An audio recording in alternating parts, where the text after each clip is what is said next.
Apa bayangan kamu kalau dengar kata korupsi? Kasus miliaran atau triliunan rupiah?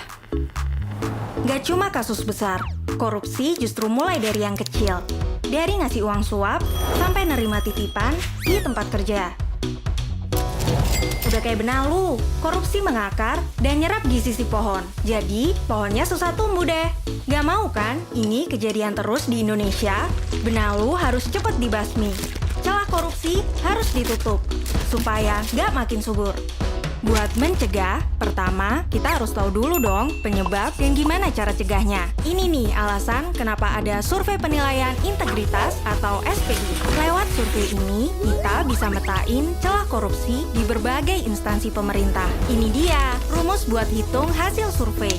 Tenang aja, kita nggak bakal bahas rumus ini kok. Kita pakai perumpamaan aja biar simple ya. Coba bayangin, untuk tahu cara nanganin benalu, kita nanya nih ke 3 tipe orang.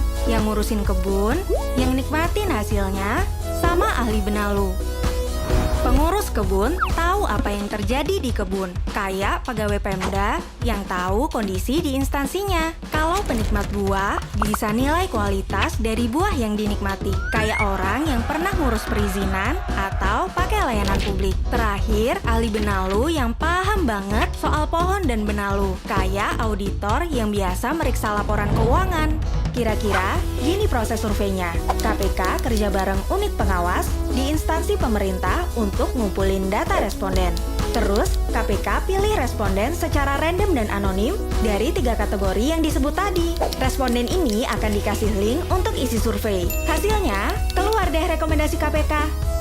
Contoh rekomendasi itu kayak pengawasan pada saat promosi jabatan atau ngeluarin izin, biar nggak ada yang masukin kepentingan pribadi. Terus nih, ada 7 aspek yang dinilai di survei, dari transparansi sampai sosialisasi anti korupsi. Tenang aja, semua data SPI yang diisi oleh responden itu dilindungi undang-undang, jadi rahasia dan aman. Hasil survei ini nantinya buat tahu celah korupsi di tiap instansi pemerintah.